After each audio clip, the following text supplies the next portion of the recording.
Une balle a déchiré le silence, mais la vérité hurle plus fort encore. Avant de plonger dans cette histoire tragique, si vous êtes ému par les récits d'injustice et de combat pour la justice, laissez un commentaire avec le numéro 1 et abonnez-vous à la chaîne pour ne rien manquer. Si ce n'est pas votre tasse de thé, un simple like nous fera plaisir. Restez jusqu'à la fin, car une révélation bouleversante vous attend. Une vérité qui pourrait changer votre vision du monde. Dans l'élégant quartier de Villa Emeraude, à l'ombre des platanes dorés par un crépuscule d'automne près de Nice, une tragédie indescriptible s'est déroulée.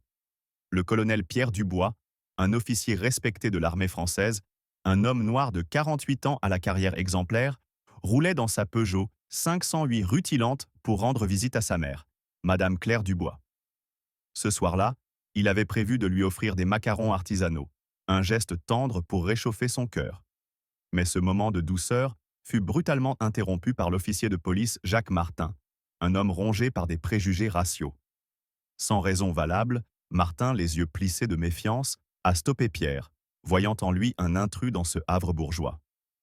Les insultes racistes fusent, cinglantes, alors que Pierre, calme mais indigné, tente de prendre son téléphone pour enregistrer cet abus de pouvoir. En un éclair, Martin, aveuglé par la haine, tire une balle dans l'abdomen de Pierre. Le sang coule, tachant l'asphalte immaculé, tandis que le téléphone, symbole d'une vérité étouffée, glisse de sa main. La rage monte, un héros national, un homme dévoué à sa patrie, gît sans vie, victime d'un système gangréné par l'injustice. Ce crime n'est pas qu'un drame, c'est une insulte à l'honneur de la France, un cri d'alarme pour une société fracturée. L'indignation doit nous unir pour exiger la justice. La vérité hurle, mais l'injustice rugit plus fort encore dans les rues de Villa Emeraude. Alors que le sang du colonel Pierre Dubois souillait l'asphalte immaculé de ce quartier huppé près de Nice, la vie de cet homme exemplaire, brisé par un acte de haine, résonne comme un cri de révolte contre un système corrompu. Avant que la balle fatale ne déchire le silence, Pierre roulait paisiblement, un homme dont l'histoire mérite d'être contée pour alimenter notre indignation collective. Dans l'habitacle feutré de sa Peugeot 508, le colonel Pierre Dubois, 48 ans, savourait un rare moment de calme. Ce héros de l'armée française, basé au ministère de la Défense à Paris, avait consacré 3 décennies à protéger son pays. Respecté pour son intelligence aiguisée, sa discipline de fer et son charisme naturel, Pierre était un officier modèle, un stratège ayant servi dans des missions ardues à l'étranger, du Mali à l'Afghanistan. Ce jour-là, il n'était pas le colonel Dubois, mais simplement Pierre, un fils aimant en route pour rendre visite à sa mère, Madame Claire Dubois, dans le havre cossu de Villa Emeraude. Claire, veuve d'un éminent avocat niçois, vivait seule dans une élégante villa aux volets bleus, entourée de jardins impeccablement entretenus. Pierre avait promis de lui apporter des macarons artisanaux de la célèbre pâtisserie Ladurée, un petit luxe qu'elle chérissait depuis son enfance. À l'intérieur de la voiture, une douce mélodie de jazz français, un air de Michel Legrand, emplissait l'air climatisé, apaisant l'esprit de Pierre après une semaine éreintante à Paris. Il souriait à l'idée du visage de sa mère, s'illuminant à la vue des délicats macarons roses poudrés. Le quartier de Villa Emeraude, avec ses villas opulentes et ses rues bordées de platanes, incarnait un ordre presque aristocratique. Les avenues, où défilaient des Mercedes et des Bentley, respiraient la richesse et la tranquillité. Pierre, conscient de l'exclusivité du lieu, roulait avec prudence, respectant scrupuleusement la limite de vitesse de 30 km/h. Mais ce qu'il ignorait, c'était que sa présence, celle d'un homme noir au volant d'une voiture de luxe, avait attiré l'œil malveillant de l'officier de police Jacques Martin. Âgé de 42 ans, Martin, un homme au regard dur et aux préjugés ancrés, patrouillait dans son Renault, capture de service.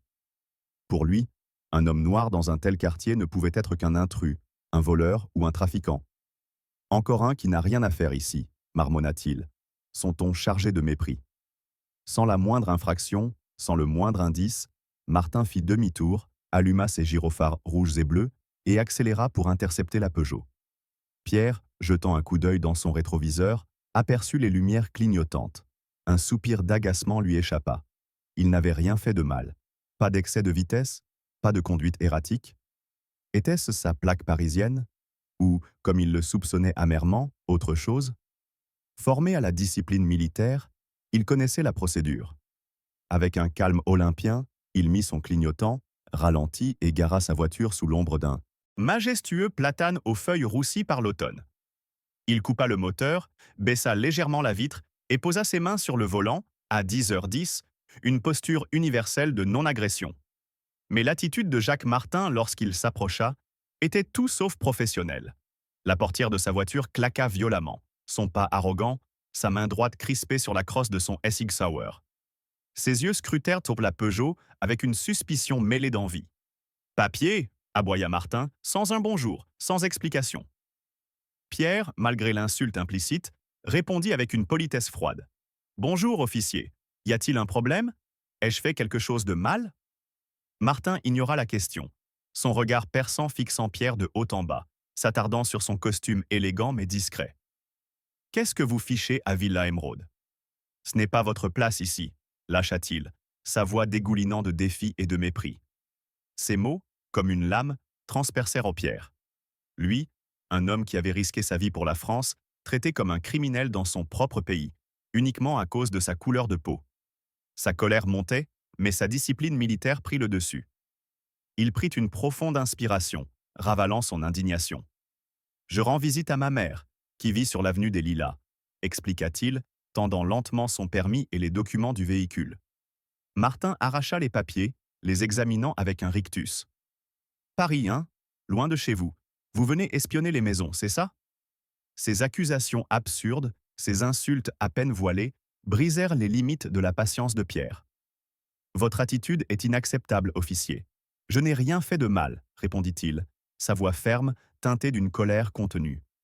À ce moment précis, un détail inattendu attisa l'attention. Un passant, un adolescent du quartier, filmait discrètement la scène depuis un jardin voisin, capturant chaque mot, chaque geste. Ce témoin involontaire, armé d'un simple smartphone, deviendrait plus tard une clé pour révéler la vérité. Mais pour l'instant, l'affrontement entre Pierre et Martin s'intensifiait, chaque mot jetant de l'huile sur le feu d'une tragédie imminente. Cette injustice criante, cette arrogance brutale d'un homme censé protéger, doit nous faire bouillir de rage. Un héros de la nation, un fils dévoué, réduit à un suspect par le poison du préjugé. L'indignation ne suffit pas. Elle doit nous pousser à agir. Si cette histoire vous révolte, laissez un commentaire avec le mot « justice » et abonnez-vous pour suivre la suite de ce combat. Partagez cette vidéo pour amplifier ce cri contre l'injustice. Ne manquez pas la prochaine partie, où une révélation choquante sur Jacques Martin et une vague de colère nationale secoueront Villa Emeraude et au-delà. La fureur d'une injustice inacceptable éclate dans l'ombre de Villa Emeraude, où le sang du colonel Pierre Dubois crie vengeance. Alors que la Peugeot 508 de Pierre restait immobile sous les platanes, son destin basculait sous le regard haineux de l'officier Jacques Martin. Ce qui aurait dû être une simple visite à sa mère s'était transformé en un affrontement mortel, alimenté par le poison du racisme. Mais avant que la balle ne mette fin à la vie de Pierre, un engrenage de mépris et de pouvoir abusif s'était mis en route, révélant la profondeur d'une fracture sociale qui nous force à hurler notre indignation.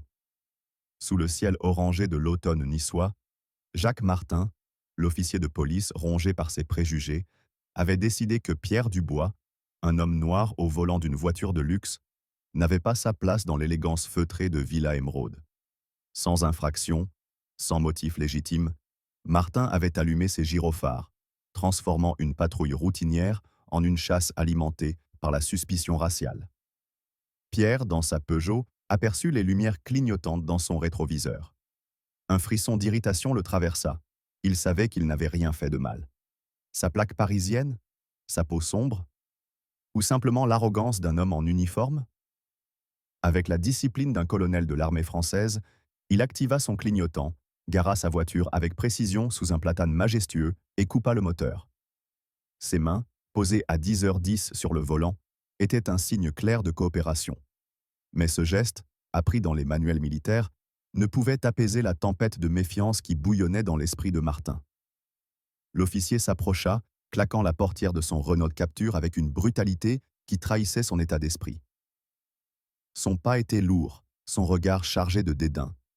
Sa main droite, crispée sur son SX Sauer, semblait prête à dégainer à la moindre excuse. « Papier !»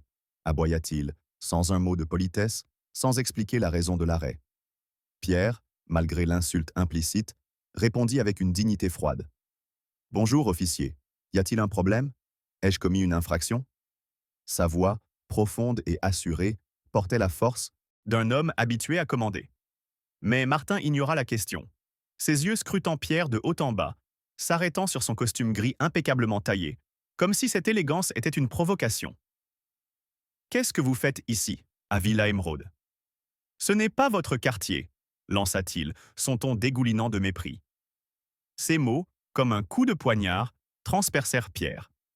Lui, un homme qui avait risqué sa vie pour la France, décoré pour son courage au Mali, était réduit à un suspect par la seule couleur de sa peau.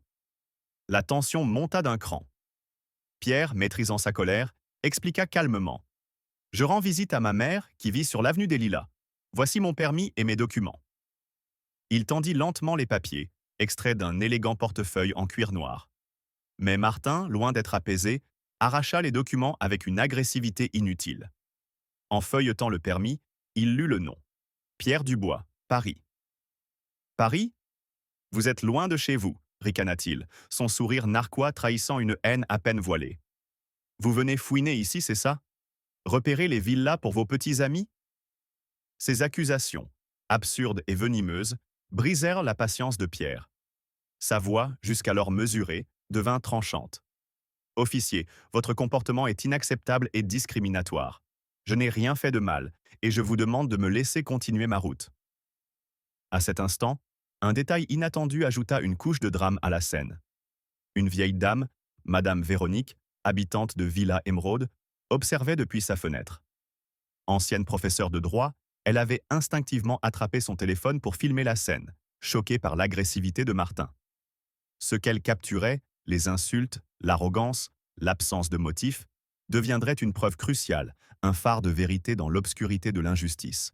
Mais, sur le moment, la confrontation s'envenimait. Martin, piqué par les paroles autoritaires de Pierre, se sentit défié. « Vous osez me donner des ordres ?» rugit-il, son visage rouge de colère. « Sortez de cette voiture, tout de suite. Je vais vérifier si vous cachez de la drogue ou des armes. » Il tapa violemment sur la vitre, son geste menaçant résonnant comme un glas. Pierre comprit que la situation devenait dangereuse. Rester dans la voiture risquait d'être interprété comme une désobéissance, pouvant pousser Martin à des extrêmes. Avec un sang-froid militaire, il prit une décision rapide, sortir pour tenter de désamorcer la tension. Il ouvrit lentement la portière, posa un pied sur l'asphalte et se redressa, droit comme un chêne, face à Martin. « Très bien, officier, je suis sorti. Que voulez-vous maintenant ?» demanda-t-il, son regard perçant fixé sur l'homme en uniforme. Mais au lieu de calmer Martin, ce face-à-face sembla attiser sa fureur. Il s'approcha, envahissant l'espace personnel de Pierre, et cracha des insultes ignobles. « Vous n'avez rien à faire ici, dans un quartier pour gens respectables, pas pour des gens comme vous. » Ces mots, trempés de racisme brut, étaient une gifle à tout ce que Pierre représentait. L'honneur, le service, la dignité. L'indignation bouillonne face à cette abomination. Un homme qui a dédié sa vie à la France, traité comme un criminel par un officier indigne de son badge. Cette scène, capturée par une témoin inattendue, hurle une vérité insupportable. Le racisme et l'abus de pouvoir gangrènent encore nos rues. La rage doit nous pousser à exiger que de tels actes ne restent pas impunis, que la justice éclate comme un éclair dans la nuit. Un hurlement de douleur déchira l'air tiède de Villa Émeraude, là où l'injustice avait planté son poignard dans le cœur du colonel Pierre Dubois. Alors que l'officier Jacques Martin, consumé par une haine raciale, transformait une simple halte en un acte de violence impardonnable, le destin de Pierre basculait sous les platanes dorés de ce quartier niçois. L'affrontement, capturé par le regard discret de Madame Véronique, atteignit son paroxysme dans un instant de pure barbarie. Un coup de feu qui ne fut pas seulement un crime, mais une trahison envers l'honneur de la France. Sous l'éclat déclinant du soleil d'automne, Pierre Dubois, debout face à Jacques Martin, incarnait une dignité inébranlable. Ces mots, fermes mais mesurés, avaient tenté de raisonner un homme déjà aveuglé par ses préjugés. « Officier, votre comportement est illégal et discriminatoire. Je vais enregistrer cette conversation et appeler mon avocat, » déclara-t-il, sa voix portant l'autorité d'un colonel de l'armée française. Avec un calme militaire, il glissa lentement la main dans la poche intérieure de sa veste pour prendre son téléphone. Ce geste, naturel et dénué de menaces, fut interprété par Martin comme un défi à son pouvoir. Ou peut-être cherchait-il simplement un prétexte, une excuse fragile pour libérer la violence qu'il portait en lui. Qu'est-ce que vous faites hurla Martin, sa voix tremblante d'une excitation malsaine, teintée de peur et de fureur. Arrêtez! Arrêtez! Sans attendre, sans donner d'avertissement supplémentaire, il dégaina son SX Sauer et, dans un éclair de haine, pressa la détente. Le coup de feu claqua, déchirant le silence de Villa Émeraude. La balle de 9 mm frappa Pierre en plein abdomen, un impact brutal qui le fit reculer contre la carrosserie luisante de sa Peugeot 508. Ses yeux, écarquillés de choc, fixèrent à Martin, comme pour demander « Pourquoi ?» La douleur, insoutenable, le submergea. Il s'effondra à genoux, puis s'écroula sur l'asphalte, son sang formant une mare écarlate sous les feuilles mortes.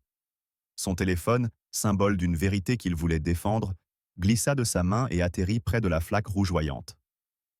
Pierre, héros national, fils aimant, exhala un dernier souffle, victime d'un acte aussi absurde qu'ignoble. À cet instant précis, une nouvelle couche de drame surgit. Madame Véronique, toujours à sa fenêtre, continua de filmer, capturant l'effroi de Martin face à son propre crime.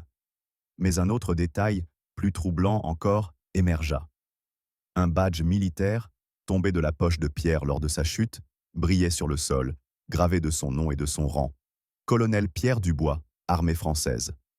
Ce symbole, aperçu par un passant qui s'approchait prudemment, devint une étincelle qui allait enflammer une tempête nationale. Jacques Martin, figé, son arme encore fumante, contemplait le corps inerte de Pierre. La satisfaction tordue qui avait brièvement illuminé son visage s'évanouit, remplacée par une panique froide. Il comprit, trop tard, qu'il avait franchi une ligne irrévocable. Ses mains tremblaient, alors qu'il tentait de reprendre ses esprits, murmurant des justifications incohérentes à lui-même. Il a voulu sortir une arme, marmonna-t-il, comme pour se convaincre. Mais la vérité, implacable, était là, sous les yeux de Villa Émeraude. Un homme innocent, un officier décoré, gisait mort pour avoir osé défendre ses droits. L'indignation éclate comme un volcan.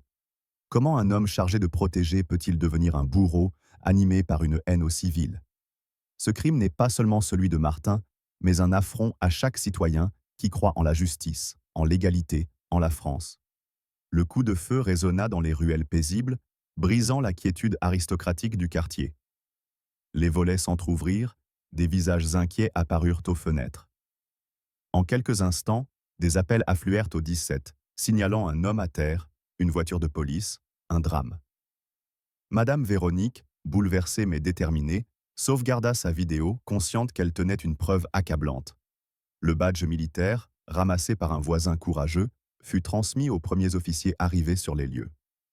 Lorsque le sergent André Laurent, supérieur de Martin, aperçut ce badge, son sang se glaça. Il comprit que ce n'était pas un simple civil, mais un colonel de l'armée française, un homme dont la mort allait secouer les plus hautes sphères du pouvoir. La rage bouillonne face à cette trahison.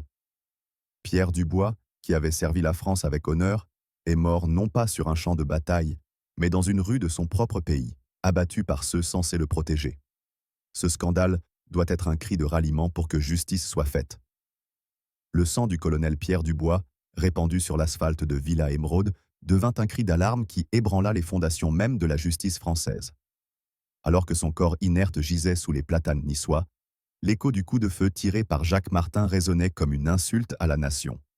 Le badge militaire de Pierre, ramassé par un voisin, et la vidéo de Madame Véronique, témoin silencieux de l'horreur, portaient en eux une vérité explosive, prête à faire trembler les couloirs du pouvoir.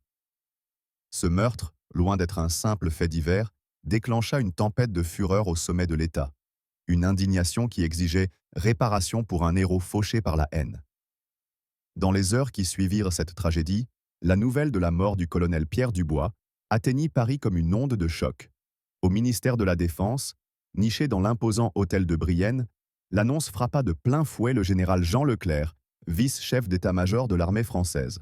Cet homme, un vétéran aux traits burinés par des années de service, avait travaillé aux côtés de Pierre pendant 2 décennies. Pierre n'était pas seulement un officier décoré, mais un ami, un mentor, un symbole de l'excellence militaire française. Apprenant qu'il avait été abattu sans raison par un policier raciste, Leclerc sentit une rage sourde monter en lui.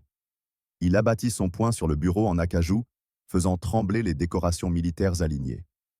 Inconcevable, rugit-il, sa voix habituellement posée désormais rauque de colère. Un colonel de notre armée, assassiné dans son propre pays pour la couleur de sa peau. C'est une trahison contre tout ce que Nous défendons. La fureur du général Leclerc se propagea comme une traînée de poudre dans les rangs du ministère. Des réunions d'urgence furent convoquées dans la nuit, réunissant des officiers supérieurs et des conseillers du ministre. La décision fut unanime. L'armée française ne resterait pas silencieuse face à cette abomination.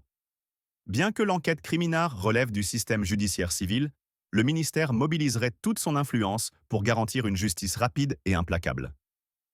Leclerc en personne passa un appel au préfet de la région Provence-Alpes-Côte d'Azur, sa voix tremblante d'indignation. Nous exigeons une transparence absolue. Ce crime ne sera pas étouffé. D'autres généraux contactèrent des parlementaires, des sénateurs, et même le cabinet du président, martelant un message clair. L'armée française veillerait à ce que l'assassin de Pierre Dubois paie le prix fort. Un élément inattendu ajouta une intensité dramatique à cette vague de colère. Une fuite anonyme, peut-être un policier choqué par les actions de Martin, transmit la vidéo de Madame Véronique à une chaîne de télévision nationale, France 24. Avant même l'aube, des extraits de l'enregistrement, montrant les insultes racistes de Martin et le calme stoïque de Pierre, furent diffusés en boucle. Les images, crues et insoutenables, montrant un officier militaire abattu pour avoir voulu défendre ses droits, déclenchèrent une indignation publique sans précédent. Les réseaux sociaux s'enflammèrent, des hashtags comme Justice pour Pierre envahissant Twitter, tandis que des manifestations spontanées éclatèrent devant la mairie de Nice. Cette diffusion virale transforma le meurtre de Pierre en un symbole national, un cri de ralliement contre le racisme systémique et l'abus de pouvoir. Au cœur de cette tempête, la famille de Pierre, menée par sa veuve, Sophie Dubois, devint un phare de dignité. Informée du drame par un appel déchirant du sergent André Laurent, Sophie s'effondra, mais trouva en elle une force puisée dans l'héritage de son mari. Elle s'envola de Paris à Nice avec leurs 2 enfants, déterminée à honorer la mémoire de Pierre.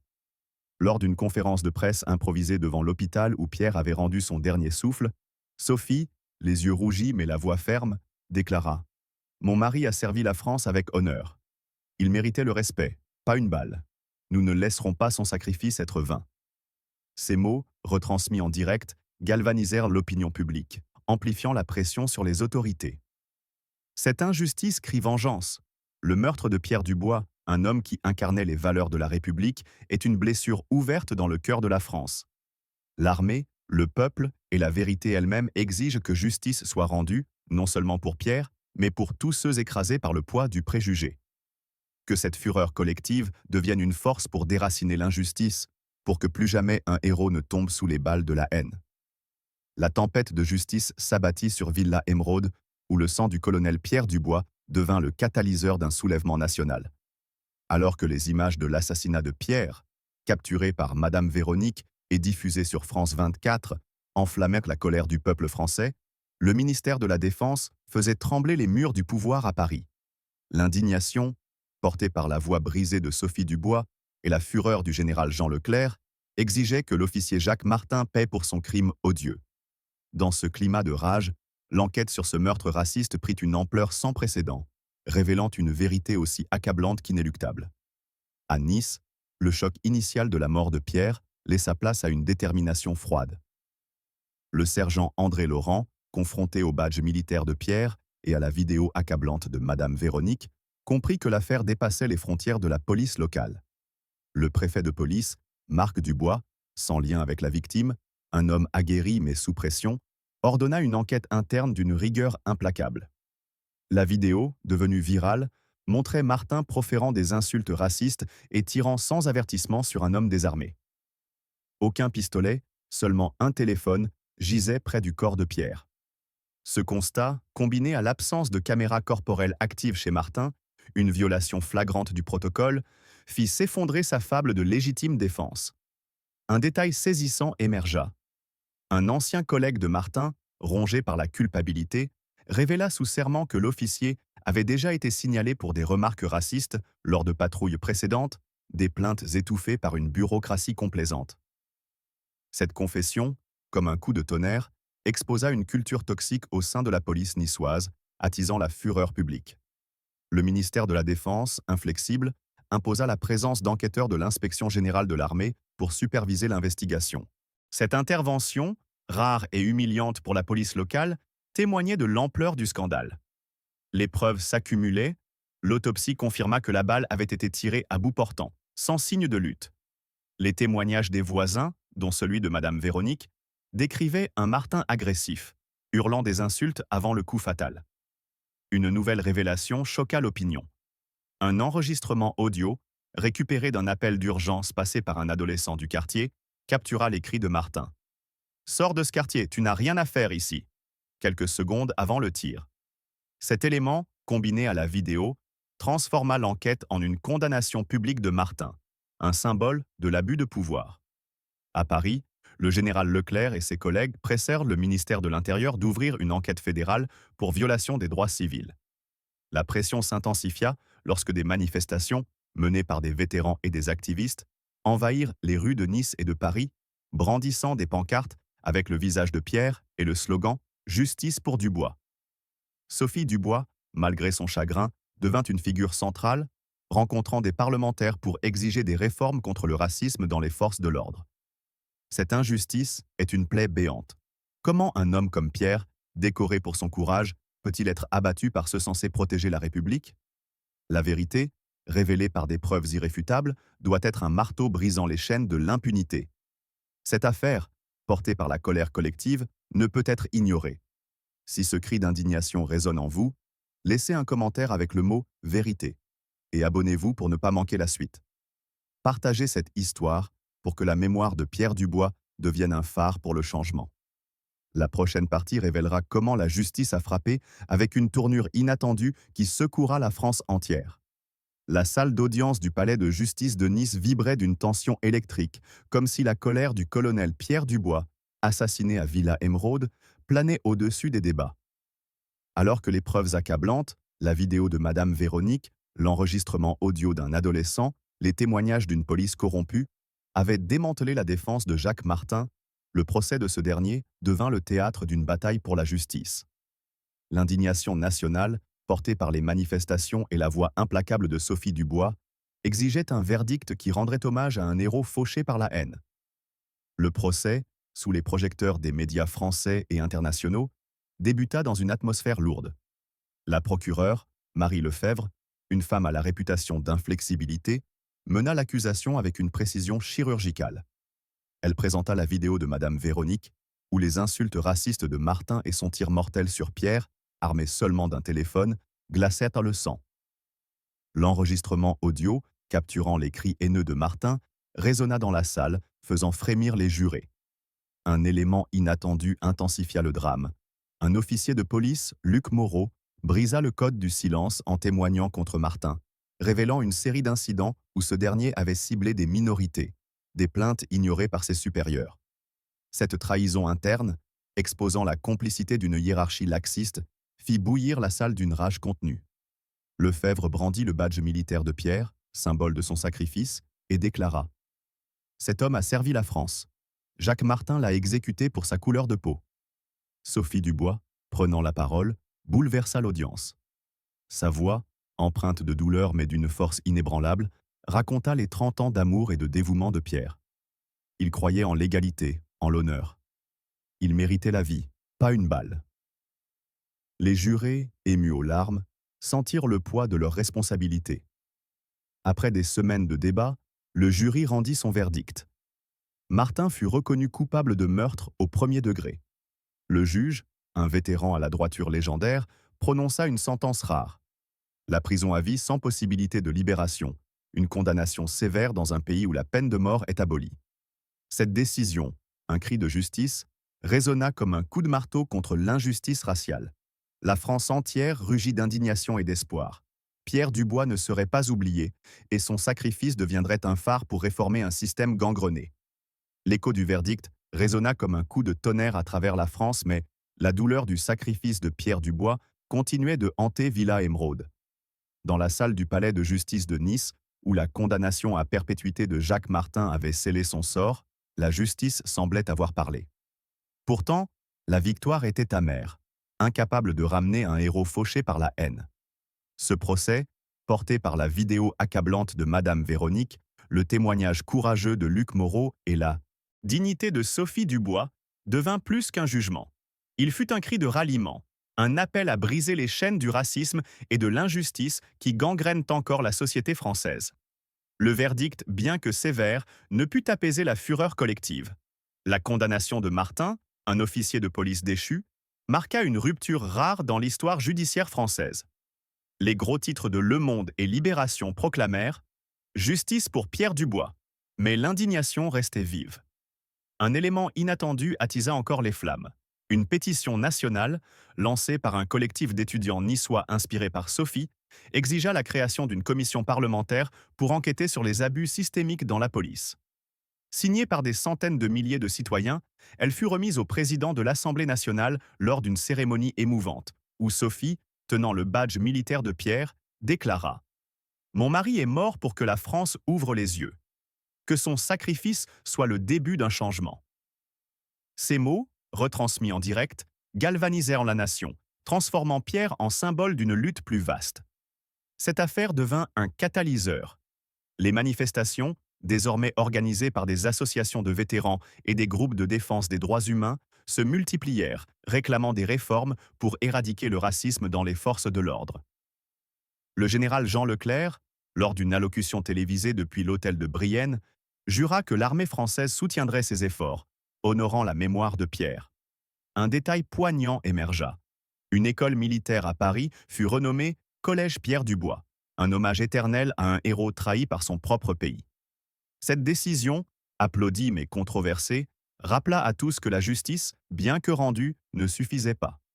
La France devait se regarder en face, confronter ses fractures, ses préjugés. L'indignation bouillonne encore. Le meurtre de Pierre Dubois, un homme qui incarnait la République, est une blessure qui exige plus qu'un verdict. Elle demande une révolution des consciences, un combat acharné pour que plus jamais un innocent ne tombe sous les balles de la haine.